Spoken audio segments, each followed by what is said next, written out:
Dans certaines zones obscures du système solaire se cachent des mondes à la chimie complexe et si difformes qu'ils frôlent le bizarre. Le plus étonnant a été de découvrir la grande variété des objets qui habitent le système solaire. Autour des planètes, on trouve des lunes dont on n'avait pas compris jusque-là ce qu'elles étaient et qui sont maintenant au centre des recherches astronomiques les plus pointues. Ce qui était surprenant, c'est qu'elle ne ressemblait pas à notre Lune. Mais ces éléments du système solaire qu'on dit mineurs ne sont pas d'un moindre intérêt. Quelle surprise nous réservent les lunes du système solaire?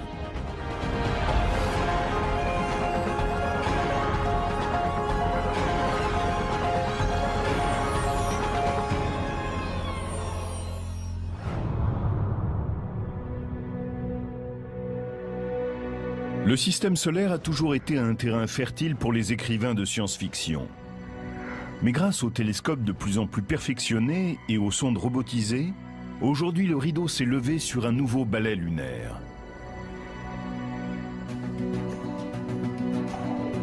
Il y en a qui se déplacent dans un sens, d'autres dans le sens inverse. Elles filent à des vitesses différentes. Celles qui orbitent à l'intérieur dépassent celles qui sont à l'extérieur. Il y a une cinquantaine d'années, on pensait que le système solaire n'abritait que 32 lunes. Elles allaient de Ganymède, qui gravite autour de Jupiter et qui est plus grande que la planète Mercure, jusqu'aux petits astéroïdes comme les lunes de Mars, Phobos et Deimos. Mais ce nombre a explosé.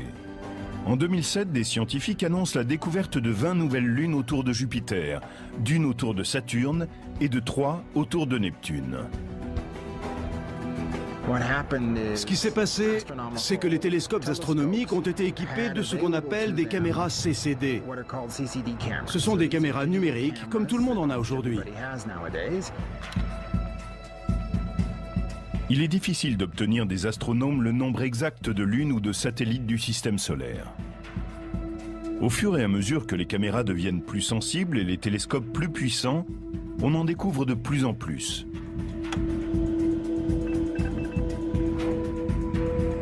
Elles sont classées en 2 grands groupes.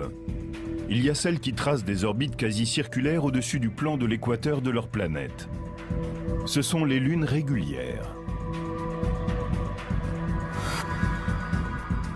Notre Lune s'est formée lors d'un impact, mais toutes les autres se sont agglomérées à partir de la soupe gazeuse qui entoure leur planète parente.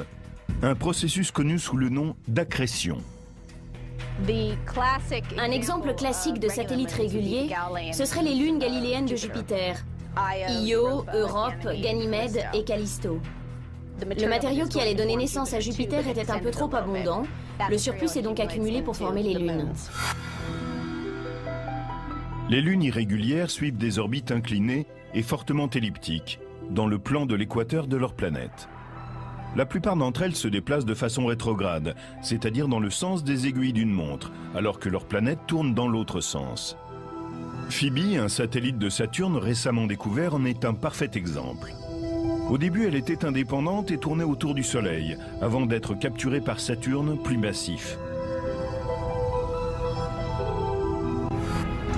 Qu'elles soient régulières ou irrégulières, les lunes évoluent dans la zone gravitationnelle de leur planète. On appelle l'étendue approximative de cette région la sphère de Hill. Elle tient son nom de George William Hill, un astronome américain qui a défini ce concept au milieu des années 1800. La sphère de Hill est cette zone qui se déplace en même temps qu'une planète et dont la force gravitationnelle est plus forte que celle du Soleil. Les lunes de Mars, Deimos et Phobos, ont des comportements très différents à l'intérieur de la sphère de Hill. Si la planète tourne plus vite que son satellite, comme c'est le cas pour Deimos, les forces de marée vont pousser la Lune de plus en plus loin. Phobos, lui, tourne plus vite que Mars. Ces petites lunes ont été découvertes en 1877 par un astronome américain, Asaph Hall. Il a donné à Phobos le nom du dieu grec de la peur et à Deimos celui du dieu de la terreur.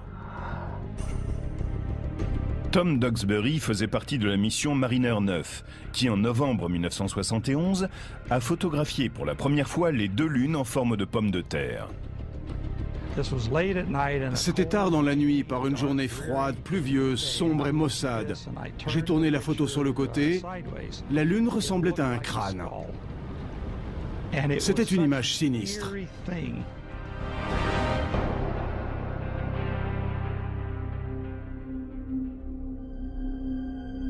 Phobos poursuit une trajectoire fatale. Elle orbite à 5500 km de Mars, c'est-à-dire plus près de sa planète que toute autre lune du système solaire. Si la nôtre était aussi proche de la Terre que Phobos l'est de Mars, elle nous semblerait 20 fois plus grande. La durée de son orbite se compterait en heures et non en jours comme c'est le cas. Et quand elle serait pleine, elle couvrirait le ciel.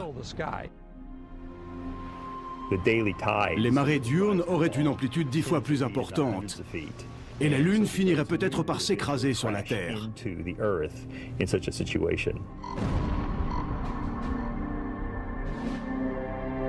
La situation délicate de Phobos est liée à un processus que l'on appelle l'accélération séculaire. Tandis que le satellite se déplace plus vite que Mars, des forces de marée s'élèvent à la surface de la planète qui attirent Phobos vers elle un peu plus à chaque orbite.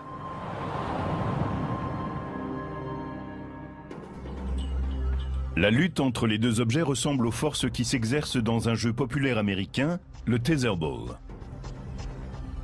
Imaginons que la balle soit la Lune, le poteau la planète, et que la corde entre le poteau et la balle représente la force de gravitation de la planète.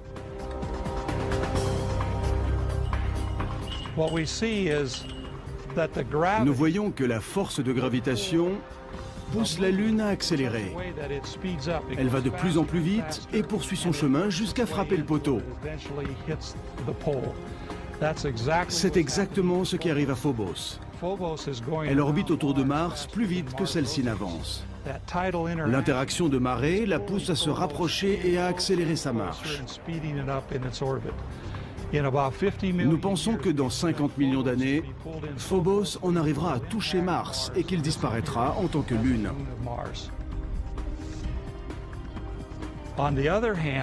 De son côté, Deimos, qui est plus à l'extérieur, avance plus lentement que Mars. Il déroule donc la corde dans un mouvement opposé et nous le voyons s'en éloigner progressivement.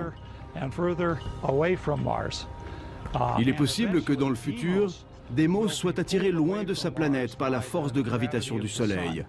Et un jour peut-être, Mars n'aura plus de lune.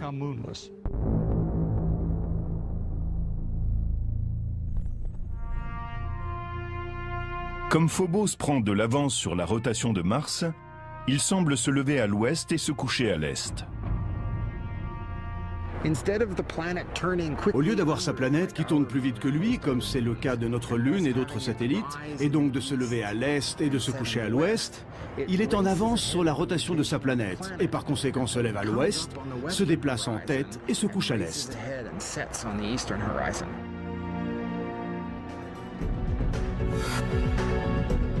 Il faudra au moins 50 millions d'années avant que Phobos ne disparaisse complètement.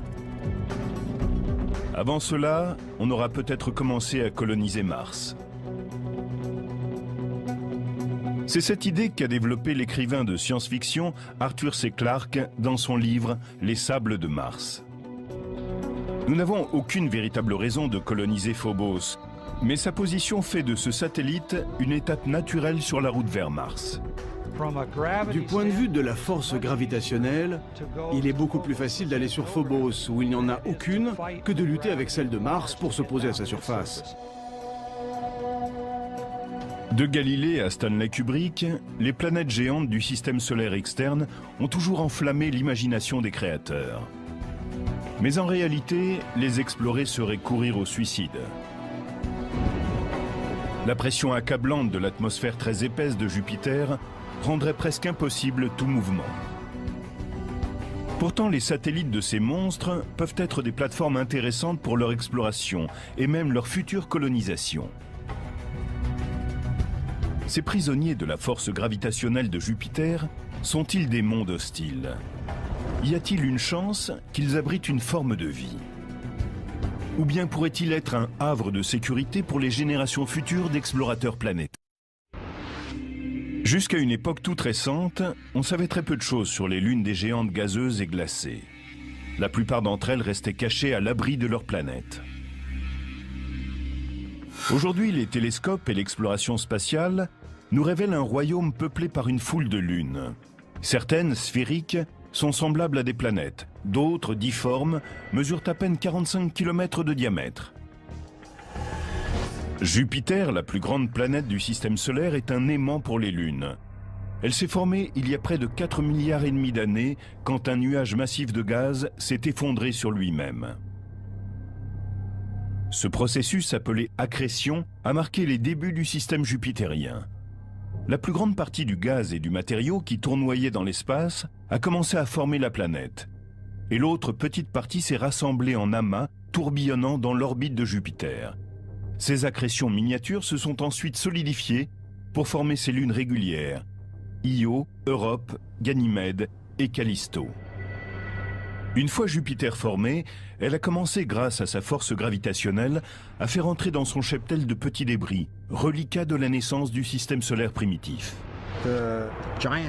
Les planètes géantes se sont formées dans un environnement riche en gaz, là où une foule de petites épaves flottait dans le système solaire, prêtes à être capturées. Le nombre de lunes de Jupiter peut aller de 60 à 200, selon les spécialistes qui en font le compte. Il est clair que si l'on pouvait se placer à la périphérie de l'atmosphère gazeuse de Jupiter et regarder le ciel, on pourrait admirer le balai somptueux de ces lunes satellites. Ce serait merveilleux de pouvoir observer ces lunes. À certains moments, on verrait passer Io. Et lors d'un passage sur deux, on apercevrait en même temps Europe.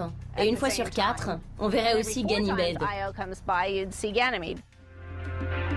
Un des satellites de Jupiter a été tellement maltraité par l'énorme masse de la planète qu'il a littéralement été éjecté vers l'extérieur.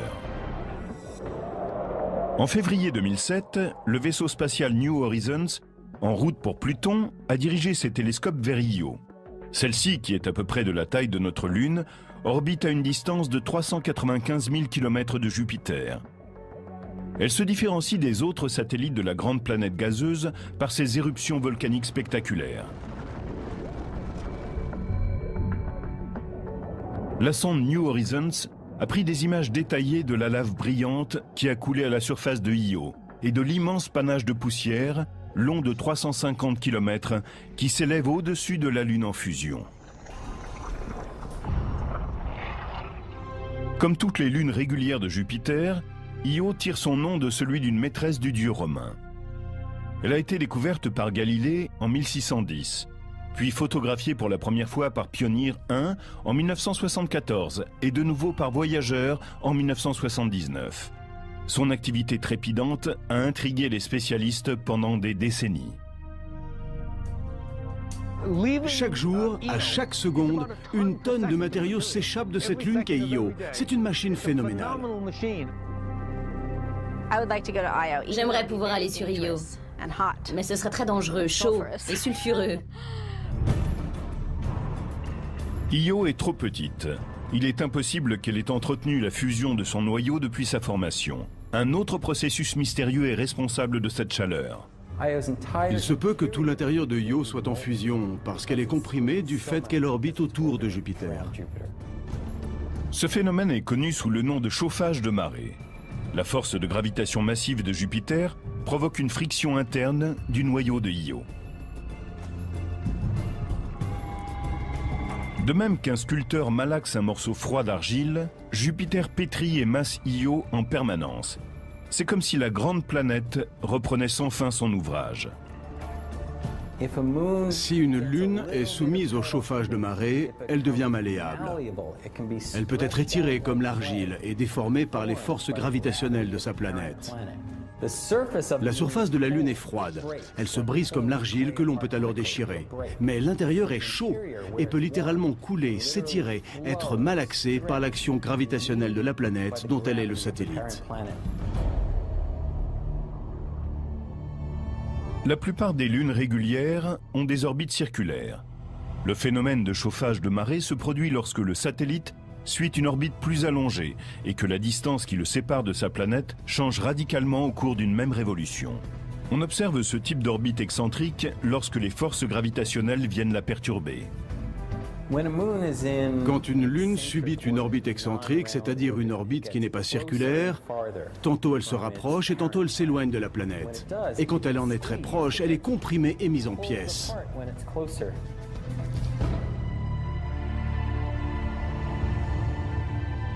Io est en résonance orbitale avec les autres satellites que sont Europe et Ganymède.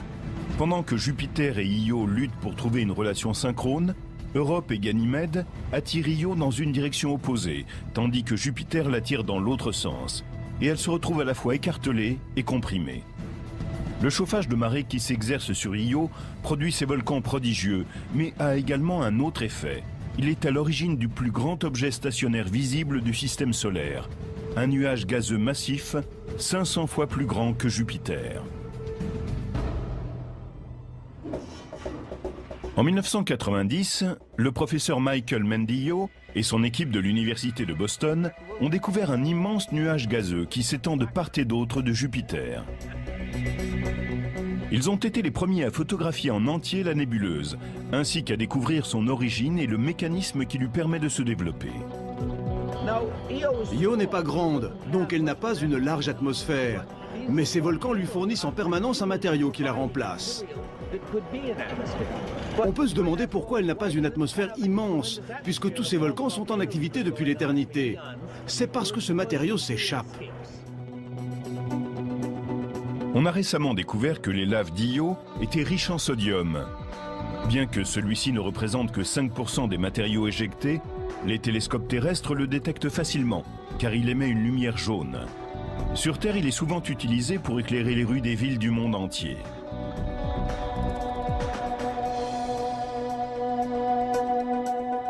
Le sodium et les autres molécules gazeuses sont bombardés d'électrons du puissant champ magnétique de Jupiter. Les électrons et les protons ionisent certaines de ces particules.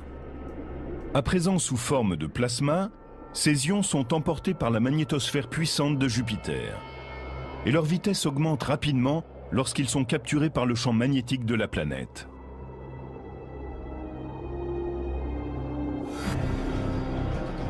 C'est comme s'ils faisaient un tour de manège cosmique. Les lignes de champ magnétique ont des pôles ici et un peu partout. L'atome de sodium est ramené avec cet électron. Maintenant, je suis dans le tore de plasma de Jupiter avec les autres ions et électrons qui ont déjà été capturés. Les ions et les électrons se combinent à nouveau. Ce qui est neutre n'est pas emprisonné par le champ magnétique et en sort à une vitesse encore plus grande. Cela suffit pour échapper à Jupiter. Et ils forment le plus grand nuage gazeux visible et permanent du système solaire. Si nous pouvions voir à l'œil nu cette nébuleuse, elle prendrait la place de 12 lunes dans le ciel nocturne. Elle est tellement immense que Mendillo et son équipe ont créé un télescope spécifique pour pouvoir l'étudier. Pour disposer d'un grand champ de vision, vous n'avez besoin que d'une petite lentille, comme d'une paire de jumelles. En 1991, le télescope était peut-être d'un type courant, mais sa caméra était très sophistiquée et même révolutionnaire pour l'époque, puisqu'il s'agissait d'un appareil numérique. Une fois que vous avez une image en binaire, vous pouvez faire toutes sortes de choses. Mendillo et son équipe savaient qu'il y avait du sodium dans la nébuleuse. Il y en a aussi dans l'atmosphère de la Terre. Ils ont ainsi comparé les images numériques des atmosphères de Jupiter et de la Terre et mis au point une image de la nébuleuse. Avant, c'était très difficile. On n'avait que 2 photos, 2 feuilles de papier. Maintenant, avec ces caméras numériques, la façon dont nous pouvons produire les images a changé du tout au tout. Io, d'un point de vue esthétique et scientifique, serait une destination fascinante. Mais son environnement hostile représente sans doute un obstacle incontournable. Même une sonde robotisée aurait des difficultés à se poser parmi les fissures éruptives du satellite. Mais il existe une autre lune en orbite autour de Jupiter qui pourrait accueillir une mission d'exploration et peut-être même abriter des formes de vie extraterrestres. Europe est un des objets les plus fascinants et les plus énigmatiques de notre système solaire. Elle ne ressemble à aucun autre endroit. Et bien sûr, on ne trouve rien de tel sur la Terre. Quand on voit les images qui ont été prises de sa surface, on observe des fissures, un terrain très modelé et même chaotique. Il y a aussi comme des icebergs dans certaines zones. Nous savons qu'Europe est une lune extraterrestre. Pourrait-elle aussi abriter des formes de vie extraterrestres? Europe orbite à 400 000 km de Jupiter, 2 fois plus loin que Io. Et elle est, comme sa cousine au volcan actif, modelée par les forces de marée. C'est Jupiter qui a le plus d'influence. Sa masse, comme un amant insistant, tire le satellite vers lui. Europe résiste avec sa propre force de gravitation, et les deux objets vivent en symbiose à des centaines de milliers de kilomètres au-dessus de la gazeuse géante. Mais il n'y a pas que Jupiter qui attire Europe. La petite Io et Ganymède, son homologue plus grande, tirent Europe dans d'autres directions. C'est le même phénomène de résonance orbitale que celui qui agit sur Io. Mais les conséquences en sont très différentes sur Europe. Il fait très froid à l'extérieur, moins 300 degrés à certains endroits, mais la Lune est chaude à l'intérieur. Et ce qu'on voit remonter à sa surface est aussi ce qui la rend si intéressante. On y trouve de l'eau. Une eau liquide venue d'un océan souterrain qui suinte et crée sur Europe une couche de glace comme une surfaceuse dame une patinoire. On pense que l'océan d'Europe n'a que 15 à 25 km de profondeur. Sur Terre, l'eau a été le berceau de la vie. Pourrait-il en être de même sur Europe ou sur d'autres lunes? Les océans glacés des satellites sont peut-être l'habitat le plus répandu dans l'univers. Les objets tels que la Terre sont sans doute assez rares, mais les lunes glacées sont probablement légion. En février 2007, le vaisseau spatial New Horizons, en route vers Pluton et les régions éloignées du système solaire, a réussi à se rapprocher suffisamment d'Europe pour envoyer sur Terre des images stupéfiantes. Ce n'est que lorsque le Soleil se lève ou se couche derrière Europe que l'on peut voir ces immenses formes géologiques qu'on appelle des crop circles. Ils sont très grands. Si vous décidiez de traverser un de ces cercles, vous descendriez d'abord doucement pour vous retrouver à quelques 30 mètres plus bas, et ensuite vous remonteriez au niveau initial. La ressemblance entre ces crop circles et les mystérieuses figures que l'on trouve ici et là sur la Terre s'arrête lorsqu'on en vient à leur taille. En effet, sur Europe, ils mesurent entre 3000 et 4500 km de diamètre. Pourtant, ils sont trop petits et trop réguliers pour être des cratères d'impact, car les astéroïdes, comme les comètes, ont des formes et des tailles différentes. Les crop circles d'Europe se ressemblent tous d'un point de vue géologique. Sans en avoir aucune preuve, on pense que Jupiter pourrait être à l'origine de ces formes, à cause de sa masse. Il se pourrait que la glace qui recouvre Europe ne s'enfonce pas jusqu'au cœur du satellite. Comme un iceberg sphérique, elle flotterait sur un océan localisé sous sa surface. La région polaire aurait été plus ou moins modelée par Jupiter et lentement étirée vers l'équateur au fil des siècles. C'est ainsi que l'on trouve une ligne de crop circles qui s'étend de cette zone jusqu'à l'équateur. Si la croûte glaciaire d'Europe ressemble aux icebergs terrestres, la partie immergée devrait être très importante. Cette hypothèse aurait d'immenses conséquences pour les explorations futures. Cela signifie qu'il y aurait en dessous 8 à 9 fois ce volume de glace. On en arrive à des dimensions impressionnantes. La théorie de l'iceberg s'appuie sur l'hypothèse que l'océan, situé sous la surface d'Europe, peut être facilement atteint lorsqu'on tapote la fine croûte gelée. Les données que nous obtiendrons grâce au radar et aux rayons ultraviolets nous donneront des informations importantes avant même qu'un vaisseau spatial puisse atteindre la surface d'Europe. Les futurs explorateurs devront chercher les points chauds et les endroits où ce mystérieux océan a pu remonter à la surface et ensuite trouver le moyen d'y plonger. Il pourrait choisir d'établir une base d'opération sur Ganymède, la plus grande lune de Jupiter. Comme Phobos pourrait être une étape dans l'exploration martienne, Ganymède pourrait l'être dans le système jupitérien. Elle est plus grande que Mercure et sa force de gravitation est plus proche de celle de la Terre que de celle des satellites de Jupiter. Bien qu'elle soit en résonance orbitale avec Io et Europe, elle est assez éloignée de Jupiter pour être moins affectée par les forces de marée de la géante gazeuse. Sur Ganymède, on pourrait se poser dans un grand cratère et construire une base protégée par une coupole à l'abri des particules chargées du système jupitérien. Ainsi, on sera en lieu sûr pour étudier Ganymède, son champ magnétique, l'intérieur du satellite, sa géologie, ainsi que le système jupitérien dans son ensemble.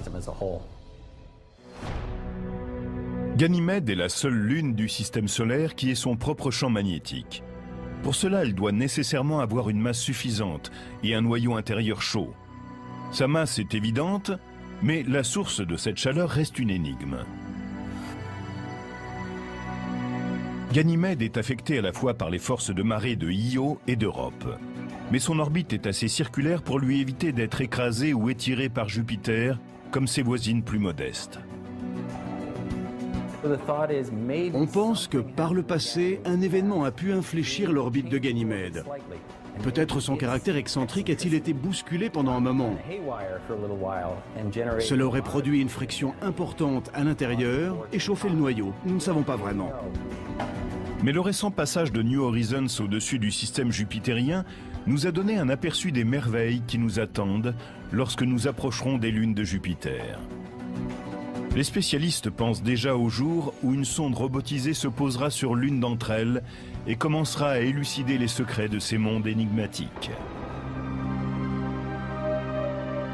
Une lune glacée tourne aussi autour d'une autre géante gazeuse, Saturne.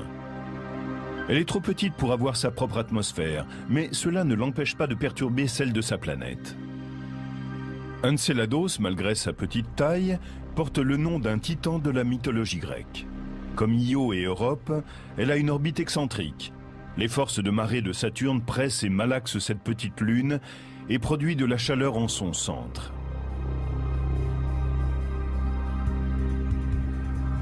Mais contrairement à Io, elle ne rejette pas le matériau en fusion en un grand nuage gazeux. L'eau ne remonte pas à la surface comme elle le fait sur Europe. Non, Enceladus crache des panaches d'eau glacée dans l'atmosphère de Saturne. Nous n'appelons pas ça un volcan. La vapeur d'eau reste en orbite autour de cette toute petite lune, où, comme elle est proche de Saturne, la force de gravitation peut l'attirer vers la planète. Après avoir travaillé sur le Torrey d'Io, Michael Mendillo et son équipe de l'Université de Boston se sont intéressés à l'influence d'Enceladus sur l'atmosphère de Saturne. Il s'avère que l'eau est un catalyseur qui permet de recombiner à merveille les ions et les électrons. Avant la sonde Cassini, les scientifiques créaient sur leurs ordinateurs des modèles pour déterminer les conditions atmosphériques qui règnent autour de Saturne. Ils avaient établi que la planète devait posséder une ionosphère importante. Mais étonnamment, les données rapportées par Cassini ont indiqué que l'ionosphère de Saturne ne représentait que 10% de ce que prévoyait l'ordinateur. Il semble que l'eau glacée éjectée d'Enceladus neutralise les particules chargées de l'ionosphère de Saturne. Attention, décollage. C'est presque par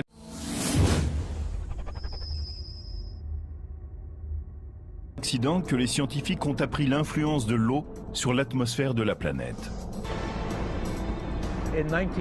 En 1973, quand la NASA a mis en route son programme Skylab, elle a lancé sa dernière fusée Saturne V, celle qui avait permis d'aller sur la Lune.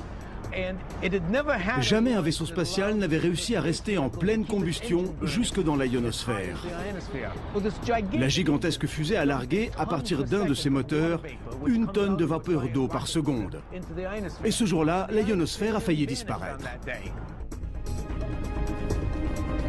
La manœuvre a creusé un trou béant dans l'ionosphère, la couche supérieure de l'atmosphère. Mais 24 heures plus tard, le dommage était réparé. Enceladus déverse 6 tonnes d'eau par seconde et les effets à long terme sur l'atmosphère de Saturne sont significatifs. Il n'y a pas lieu de craindre qu'Enceladus fasse entièrement disparaître l'ionosphère de sa planète. Mais cette toute petite lune, d'un diamètre de 450 km, a attiré l'attention de la communauté scientifique, tout comme le satellite de Saturne. Pendant que l'on conçoit des sondes à destination de Phobos et d'Europe, et qu'on étudie les données venues de Enceladus et de Io, une série toute nouvelle de lunes vient d'être révélée. Avant les années 1990, la plupart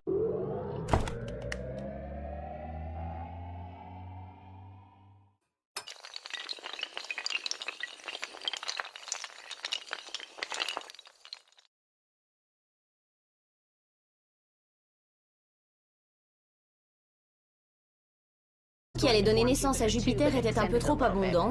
Le surplus s'est donc accumulé pour former les lunes. Les lunes irrégulières suivent des orbites inclinées et fortement elliptiques, dans le plan de l'équateur de leur planète.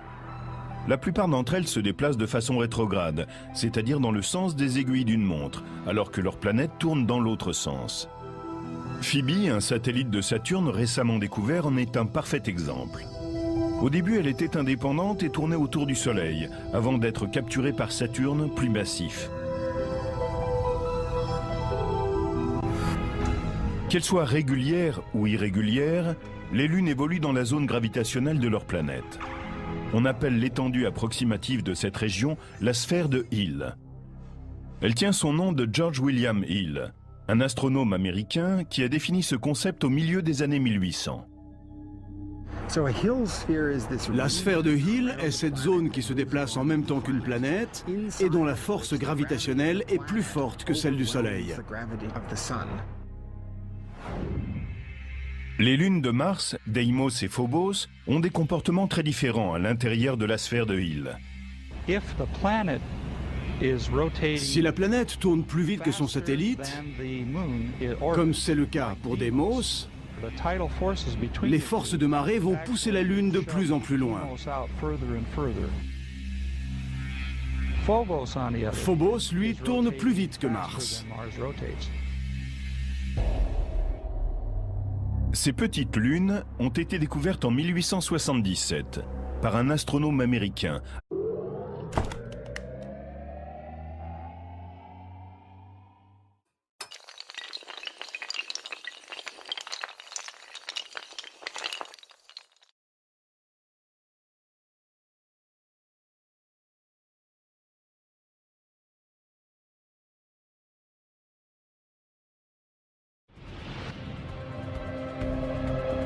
Dans certaines zones obscures du système solaire se cachent des mondes à la chimie complexe et si difformes qu'ils frôlent le bizarre. Le plus étonnant a été de découvrir la grande variété des objets qui habitent le système solaire. Autour des planètes, on trouve des lunes dont on n'avait pas compris jusque-là ce qu'elles étaient et qui sont maintenant au centre des recherches astronomiques les plus pointues. Ce qui était surprenant, c'est qu'elles ne ressemblaient pas à notre Lune. Mais ces éléments du système solaire qu'on dit mineurs ne sont pas d'un moindre intérêt. Quelle surprise nous réservent les lunes du système solaire?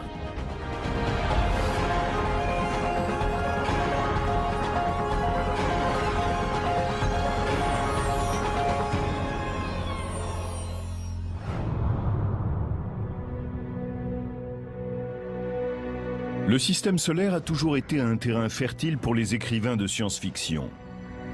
Mais grâce aux télescopes de plus en plus perfectionnés et aux sondes robotisées, aujourd'hui le rideau s'est levé sur un nouveau balai lunaire.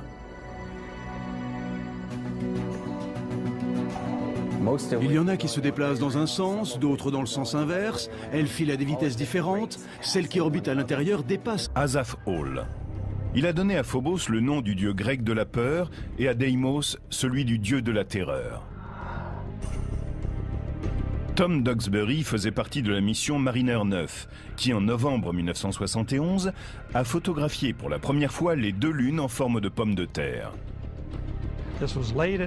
C'était tard dans la nuit, par une journée froide, pluvieuse, sombre et maussade. J'ai tourné la photo sur le côté. La Lune ressemblait à un crâne. C'était une image sinistre.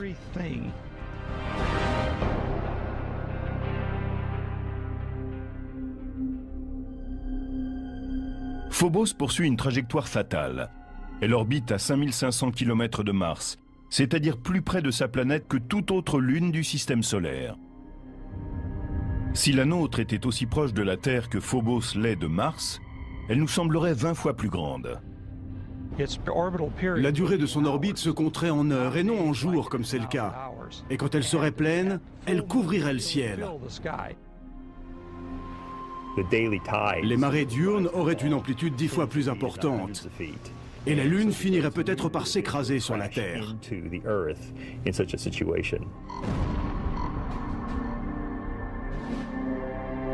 La situation délicate de Phobos est liée à un processus que l'on appelle l'accélération séculaire. Tandis que le satellite se déplace plus vite que Mars, des forces de marée s'élèvent à la surface de la planète qui attirent Phobos vers elle un peu plus à chaque orbite.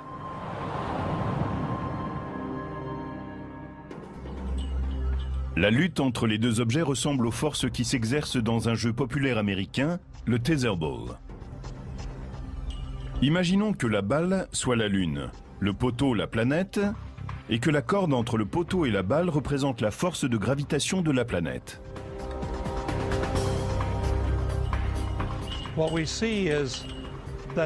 Nous voyons que la force de gravitation pousse la Lune à accélérer. Elle va de plus en plus vite et poursuit son chemin jusqu'à frapper le poteau. C'est exactement ce qui arrive à Phobos. Elle orbite autour de Mars plus vite que celle-ci n'avance. L'interaction de marée la pousse à se rapprocher et à accélérer sa marche. Nous pensons que dans 50 millions d'années, Phobos en arrivera à toucher Mars et qu'il disparaîtra en tant que Lune.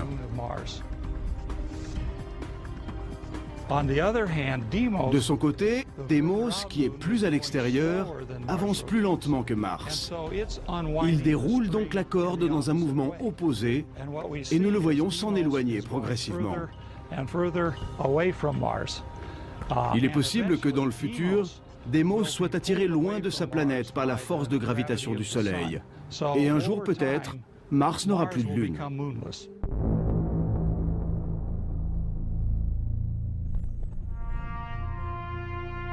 Comme Phobos prend de l'avance sur la rotation de Mars, il semble se lever à l'ouest et se coucher à l'est.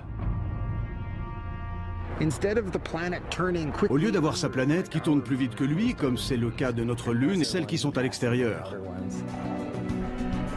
Il y a une cinquantaine d'années, on pensait que le système solaire n'abritait que 32 lunes. Elles allaient de Ganymède, qui gravite autour de Jupiter et qui est plus grande que la planète Mercure, jusqu'aux petits astéroïdes comme les lunes de Mars, Phobos et Deimos.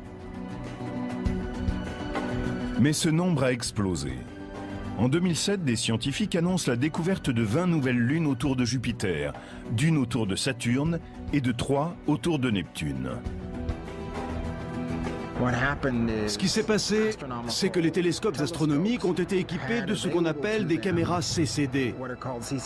Ce sont des caméras numériques, comme tout le monde en a aujourd'hui. Il est difficile d'obtenir des astronomes le nombre exact de lunes ou de satellites du système solaire. Au fur et à mesure que les caméras deviennent plus sensibles et les télescopes plus puissants, on en découvre de plus en plus.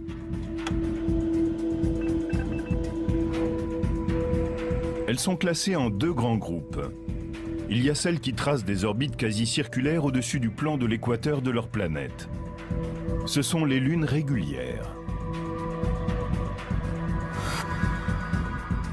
Notre Lune s'est formée lors d'un impact, mais toutes les autres se sont agglomérées à partir de la soupe gazeuse qui entoure leur planète parente. Un processus connu sous le nom d'accrétion. Un exemple classique de satellite régulier, ce seraient les lunes galiléennes de Jupiter. Io, Europe, Ganymède et Callisto. Le matériau exemple classique de satellite régulier, ce seraient les lunes galiléennes de Jupiter. Io, Europe, Ganymède et Callisto. Le matériau qui allait donner naissance à Jupiter était un peu trop abondant. Le surplus s'est donc accumulé pour former les lunes. Les lunes irrégulières suivent des orbites inclinées et fortement elliptiques, dans le plan de l'équateur de leur planète. La plupart d'entre elles se déplacent de façon rétrograde, c'est-à-dire dans le sens des aiguilles d'une montre, alors que leur planète tourne dans l'autre sens. Phoebe, un satellite de Saturne récemment découvert, en est un parfait exemple. Au début, elle était indépendante et tournait autour du Soleil, avant d'être capturée par Saturne, plus massif. Qu'elles soient régulières ou irrégulières, les lunes évoluent dans la zone gravitationnelle de leur planète. On appelle l'étendue approximative de cette région la sphère de Hill. Elle tient son nom de George William Hill, un astronome américain qui a défini ce concept au milieu des années 1800. La sphère de Hill est cette zone qui se déplace en même temps qu'une planète et dont la force gravitationnelle est plus forte que celle du Soleil. Les lunes de Mars, Deimos et Phobos, ont des comportements très différents à l'intérieur de la sphère de Hill. Si la planète tourne plus vite que son satellite, comme c'est le cas pour Deimos, les forces de marée vont pousser la Lune de plus en plus loin. Phobos, lui, tourne plus vite que Mars. Ces petites lunes ont été découvertes en 1877 par un astronome américain, Asaph Hall. Il a donné à Phobos le nom du dieu grec de la peur et à Deimos celui du dieu de la terreur. Tom Duxbury faisait partie de la mission Mariner 9, qui en novembre 1971 a photographié pour la première fois les deux lunes en forme de pommes de terre.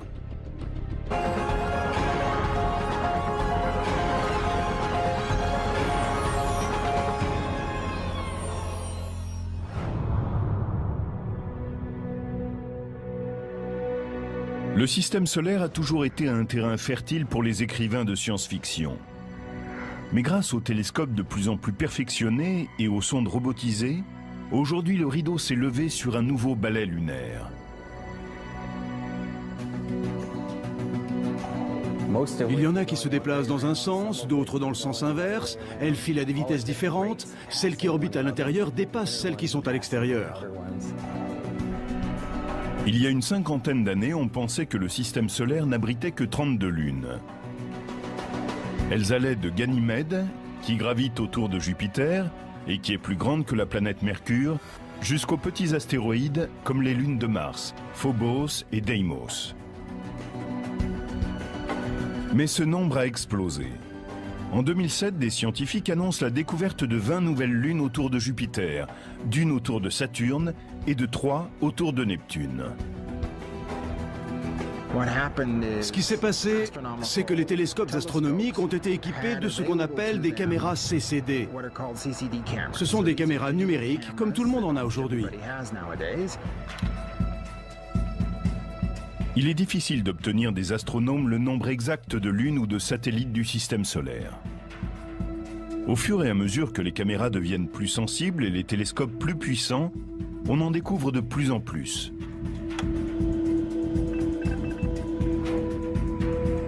Elles sont classées en deux grands groupes. Il y a celles qui tracent des orbites quasi circulaires au-dessus du plan de l'équateur de leur planète. Ce sont les lunes régulières. Notre Lune s'est formée lors d'un impact, mais toutes les autres se sont agglomérées à partir de la soupe gazeuse qui entoure leur planète parente. Un processus connu sous le nom d'accrétion.